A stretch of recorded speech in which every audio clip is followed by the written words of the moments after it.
Hello नमस्कार दोस्तों, आप लोगों का अपना यूट्यूब चैनल रोजगार 7590 में स्वागत है। आज आप लोगों को बताने वाले हैं रेलवे ग्रुप डी 2025 की जो वैकेंसी आई है 26 में आपका फॉर्म भरा जाएगा। तो उसमें काफ़ी बदलाव किए गए हैं और उन बदलावों को जानना बहुत ज़रूरी है, क्योंकि अगर जब बिना जाने आप लोग फॉर्म भर देते हैं, छोटी छोटी गलतियों की वजह से आपका फॉर्म रिजेक्ट होने वाला है। जैसे कि आप लोगों ने पिछली भी जो वैकेंसी थी 2024 की 32,438 पदों पे जो आई थी, उसमें काफ़ी कैंडिडेटों ने फॉर्म भरने के बाद, सब कुछ करने के बाद 8 महीने 10 महीने उन्होंने लगातार तैयारी की, इंतज़ार किया, लेकिन फिर भी उनको एग्ज़ाम से बाहर किया गया एक छोटी-सी गलती की वजह से। क्योंकि उन्होंने इसी तरीके से जो वीडियो प्रोवाइड कराई जाती थी उनकी जानकारी के लिए, तो वो लोग मतलब स्किप करके आगे बढ़ जाते थे और उन्हीं गलतियों की वजह से उनका काफ़ी दिन का तैयारी और काफ़ी समय के बाद जो वैकेंसी आई थी, सारा कुछ नुकसान हो गया। तो आपको ये गलतियाँ अगली वैकेंसी में नहीं करनी है और पहले से ही न्यूज़पेपर के माध्यम से और सभी जगह आरआरबी ने सभी को ये जानकारी प्रोवाइड करा दी गई है, जो भी बदलाव किए गए हैं। तो आप लोग इन बदलावों को बिना जाने फॉर्म नहीं भरें। और जितने लोग इस वीडियो को देख रहे हैं उनसे यही रिक्वेस्ट है कि चैनल पे जो लोग पहली बार आए होंगे तो चैनल को आप लोग सब्सक्राइब कर लीजिएगा, वीडियो को लाइक शेयर कर दीजिएगा। रेलवे से जुड़ी सभी जानकारी आपको यहाँ पे देखने को मिलती रहती है। तो देखिए साथियों, सबसे इम्पोर्टेंट ये हो जाता है कि आपको तैयारी करना ये बहुत महत्वपूर्ण नहीं है।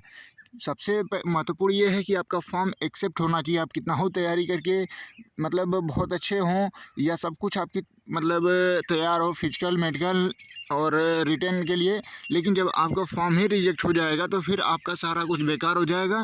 तो छोटी सी गलती आप ना करें। इस वजह से आपका फॉर्म 21 जनवरी से 2025 की जो वैकेंसी है ये 26 में उसका फॉर्म भरा जाना है। 22,000 जो पदों पे है ग्रुप डी। तो उसमें जो नियम में बदलाव किया गया है उससे पहले ही आप लोगों को एक एक चीज़ें हम बताने वाले हैं।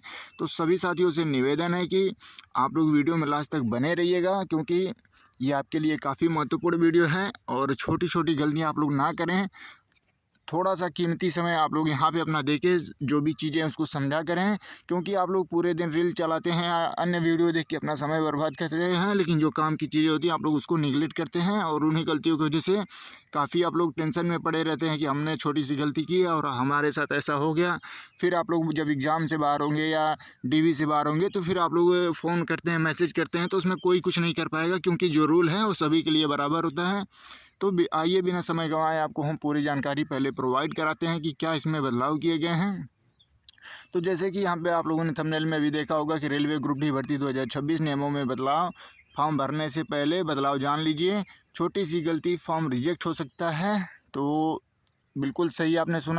तो जैसे कि आप लोग यहाँ पे न्यूज़पेपर में भी देख पा रहे होंगे कि रेलवे ग्रुप डी न्यू भर्ती 2026 आरआरबी भर्ती परीक्षा आवेदन नियमों में कई बदलाव।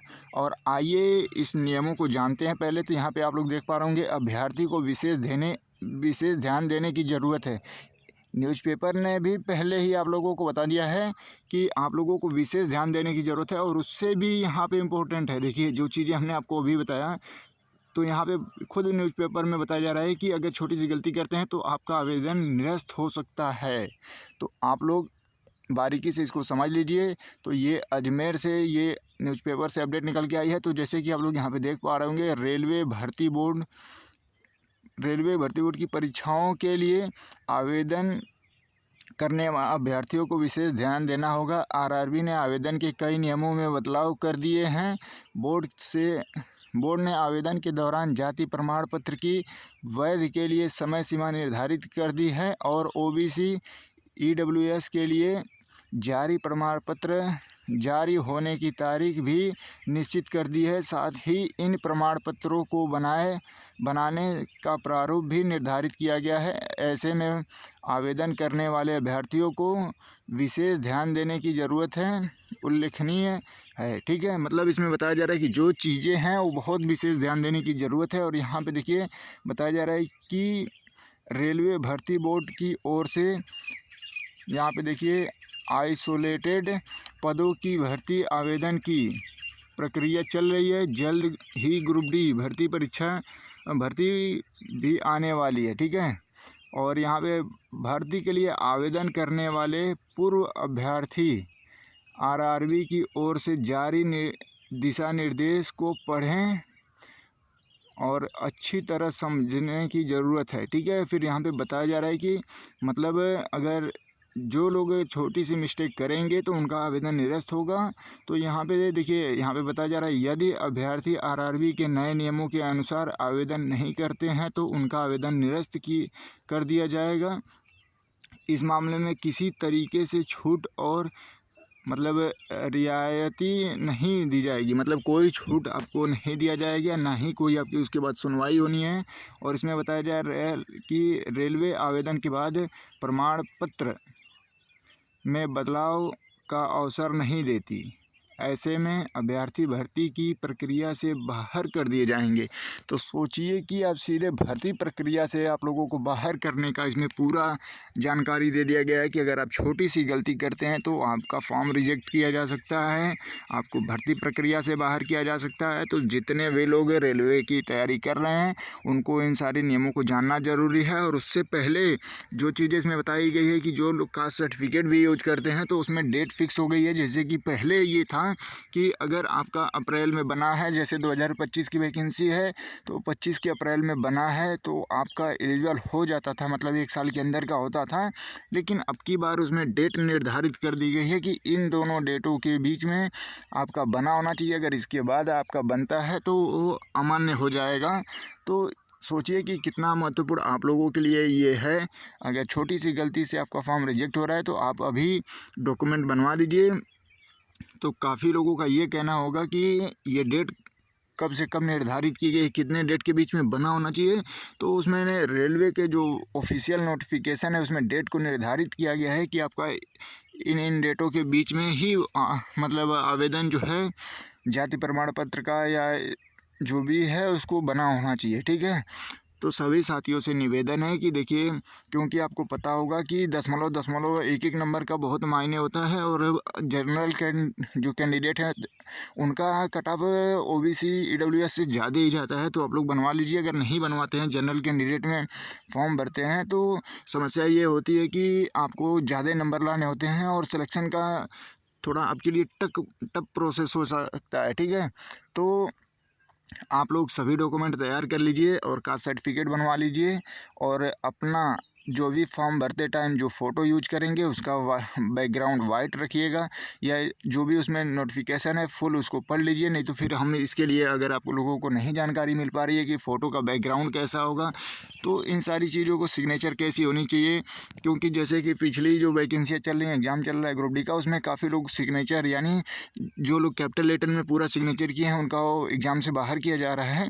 तो इन सारी चीज़ों पे हम एक प्रॉपरली वीडियो बना देते हैं और पूरी जानकारी आपको हम प्रोवाइड करा देंगे कि कैसे फॉर्म भरना है, कौन कौन से सावधानी रखनी होगी, कौन कौन से पद आपके लिए अच्छे होने हैं, कौन सा जोन आपके लिए मतलब ठीक है जिसमें कट ऑफ कम जाने के चांसेस हैं एनालाइज करने के बाद। तो इन सारी चीज़ों को हम आपको बताने वाले हैं।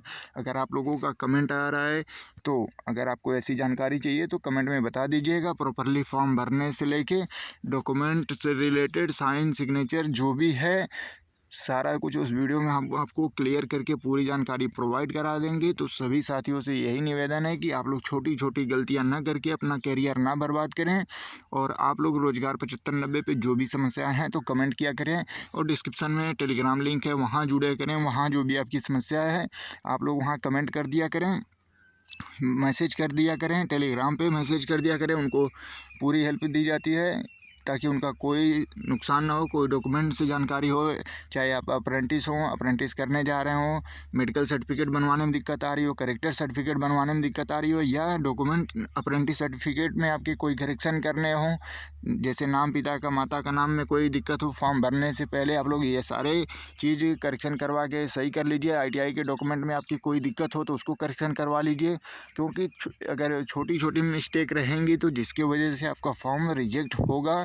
और मान लीजिए अगर फॉर्म भी एक्सेप्ट होगा तो फिर आपको DV में काफ़ी दिक्कत होगी, DV से बाहर कर दिया जाएगा। तो जो भी आपकी समस्या है दोबारा से आपको रिपीट कर देते हैं कि देखिए, जिनके भी ITI सर्टिफिकेट में या अप्रेंटिस सर्टिफिकेट में भी कोई दिक्कत होगी तो आप लोग करेक्शन करवा लीजिएगा। जैसे कि कोई मीनिंग, मान लीजिए किसी का नाम है, मान लीजिए कि राम अवध, ठीक है। तो मान लीजिए राम अवध नाम है तो कहीं पे राम अवध एक ही में लिखा है, कहीं पे स्पेस कर दिया है, राम अलग है अवध अलग है, तो भी दिक्कत होगी, उसको एक ही में करवा लीजिए। और इस तरीके से जो भी आपकी दिक्कत है तो आप लोग उसको ज़रूर सही करवाइए, अप्रेंटिस हो, ITI हो, क्योंकि DB में जो चीज़ें समस्या होती हैं उसमें आपको केवल और केवल 1 हफ़्ते 5 दिन का समय दिया जाता है। हो सकता है उतने दिन के अंदर में आपको करेक्शन ना हो पाए, तो उसमें आप लोगों से पहले ही DB में साइन करा लिया जाता है कि आप इतने दिन में करेक्शन करा के नहीं देते हैं, तो इसमें रेलवे भर्ती बोर्ड का कोई ज़िम्मेदारी नहीं है, आपको तुरंत बाहर कर दिया जाएगा। तो आप लोग उससे बचने के लिए, अपने करियर को बचाने के लिए पहले से ही सारा कुछ क्लियर करके ही फॉर्म भरें, क्योंकि अभी आपके पास 5 से 6 दिन का समय है और 21 से स्टार्ट होगा। कोई ज़रूरी नहीं है कि आप लोग 21 को ही फॉर्म भरेंगे तभी। आप लोग 21 के बाद 30 तक भरें, ठीक है। 1 को भरें, 1 फरवरी को भरें, मार्च मतलब फरवरी एंड 20 तक आपको फॉर्म भरना है, तो आप 19 फरवरी से पहले 18 फरवरी, 17 फरवरी इस तरीके से भी भर सकते हैं, लेकिन पहले आपका डॉक्यूमेंट सही होना चाहिए। तो आज की वीडियो में यही आप लोगों को जानकारी देना था कि जितने भी अप्रेंटिस हों, ITI हों, 10वीं पास हों, या जो भी लोग अपने एक सपना सजा के रखे हैं कि हमको रेलवे में ही जाना है, या कोई भी आप लोग फॉर्म भरें किसी भी डिपार्ट का, तो उसको पहले नोटिफिकेशन को पढ़ना बहुत ज़रूरी होता है कि क्या क्या उसमें बदलाव किए गए हैं, क्या उसमें नियम रखे गए हैं, ताकि फॉर्म आपका रिजेक्ट ना हो। तो इन सारी चीज़ों को जानने के बाद ही आप लोग किया करें। जल्दीबाजी में ऐसा नहीं है कि फॉर्म स्टार्ट हो रहा है जल्दी से भर दें, पहले ही दिन भर दें तो हमारा मतलब हो जाएगा, ऐसा कुछ नहीं है। आप लोग फॉर्म अस्थाई भरिए, जानकारी लेके भरिए प्रॉपरली। और आपको ये जानकारी कैसी लगी ज़रूर कमेंट करके बताइएगा। जो भी आपके डाउट होंगे वो भी आप कमेंट कर दीजिएगा, व्हाट्सअप से हेल्प ले लीजिएगा, टेलीग्राम से हेल्प ले लीजिएगा। सारा कुछ का लिंक आपको डिस्क्रिप्शन में मिल जाएगा, आप लोग वहाँ ज्वाइन हो जाइए। छोटी छोटी अपडेट आपको भी वहाँ मिलती रहती है, क्योंकि हर एक चीज़ के लिए तुरंत तो प्रॉपरली वीडियो नहीं मिल पाती है, क्योंकि इतना वीडियो भी कैसे कोई अपडेट दे पाएगा। तो आप लोगों को जो छोटी छोटी अपडेट आती है तो ग्रुप में ही प्रोवाइड करा दी जाती है, तो ग्रुप में ज़रूर जुड़िएगा। और जो लोग चैनल पे पहली बार आए होंगे चैनल को सब्सक्राइब कर लीजिएगा। रेलवे जुड़ी सभी जानकारी आप लोगों को यहाँ पे मिलती रहती है। और काफ़ी लोगों का ये भी कन्फ्यूजन है कि कौन सी बुक लें, रेलवे के प्रैक्टिस सेट लें या उसके लिए, तो उसके लिए भी हम बता देते हैं और बिना किसी पेड प्रमोशन का आपको जानकारी दे देते हैं। तो जैसे कि आप लोगों को ये बुक देखिए TCS की पे आधारित है, क्योंकि रेलवे का एग्ज़ाम TCS ही वर्तमान समय में करा रही है। तो ये देखिए TCS के प्रीवियस क्वेश्चन है। LP technician, RPF, JEE, group D, NTPC सभी में एलिजिबल है, आप लोग लेके प्रैक्टिस कर सकते हैं। और ये रेलवे की रीजनिंग की बुक है, ये भी TCS पे आधारित है। किरण पब्लिकेशन की बुक है, देखिए यहाँ पे मतलब NTPC, ग्रुप डी सभी के लिए है, ये भी TCS पे आधारित है। और इसमें देखिए 8700 प्लस क्वेश्चन सॉल्व हैं, तो आप लोग इन बुकों को ले सकते हैं। देखिए यहाँ पे मैथ के 10,000 प्लस क्वेश्चन प्रीवियस के हैं, जो बार बार क्वेश्चन पूछे जाते हैं, उन्हीं पे आधारित है। तो आप लोग इन बुक को लेके प्रैक्टिस करना चाहते हैं तो कर सकते हैं, क्योंकि काफ़ी लोगों का यही कमेंट आता है कि कौन सी बुक लें मैथ रीजनिंग के लिए, जिससे हमारा मैथ रीजनिंग प्रैक्टिस हो जाए। तो इसके साथ ही साथ आप लोगों को ज़्यादा से ज़्यादा ये भी ध्यान देना होगा कि जो ग्रुप डी का एग्ज़ाम आ रहा है, तो उसमें 20 क्वेश्चन जो GK GS के होते थे, तो उसमें सारा क्वेश्चन करंट अफेयर्स पूछा जा रहा है, यानी 20 नंबर का करंट अफेयर पूछा जा रहा है। तो वो भी काफ़ी महत्वपूर्ण आपके लिए है। तो करंट अफेयर के लिए भी एक वो आपको हम अच्छी से बता देते हैं, बिना किसी पेड प्रमोशन की। ये कोई पेड प्रमोशन नहीं है। तो जैसे कि आप लोग यहाँ पे देख पा रहे होंगे कि SPD की ये करंट अफेयर्स है और ये 2026 का है। इसमें देखिए बिहार चुनाव, G20 और महिला विश्व कप, केंद्रीय बजट, आर्थिक सर्वेक्षण, आर्थिक सर्वे, सारा कुछ इसमें दिया है। सैन्य अभ्यास, सम्मेलन समारोह, यानी सारा कुछ इसमें दिया हुआ है। तो अगर आप लोग इसको लेना चाहते हैं तो काफ़ी कम प्राइस में ये सारी बुकें आप लोगों को मिल जाएंगी। डिस्क्रिप्शन में आपको लिंक है इसका, आप लोग वहाँ से परचेज कर लीजिएगा। हो सकता है आपको 8 से 10% का डिस्काउंट भी देखने को मिले। तो जितने लोगों को अगर इन बुकों में से लेना होगा तो आप लोग डिस्क्रिप्शन में लिंक है, आप लोग वहाँ से क्लिक करिएगा। डायरेक्ट आप लोग फ्लिपकार्ट या इस तरीके से ऑनलाइन आपको जो भी प्लेटफॉर्म है आप लोग वहाँ पे जाके ले सकते हैं। और बिल्कुल आसानी से आपको ये सारी बुकें हर जगह प्रोवाइड हैं, ऑनलाइन ऑफलाइन। तो जहाँ भी आप लेना चाहते हैं तो बिल्कुल ले सकते हैं। और ये केवल और केवल जानकारी के लिए आपको ये बुक बताई जा रही थी, किसी पेड प्रमोशन के लिए नहीं बनाई गई है। और जितने भी साथी रेलवे की तैयारी कर रहे हैं तो इन बुकों को ले सकते हैं। धन्यवाद साथियों, चैनल को सब्सक्राइब कर लीजिएगा, सभी दोस्तों को ज़रूर वीडियो भेजिएगा। धन्यवाद।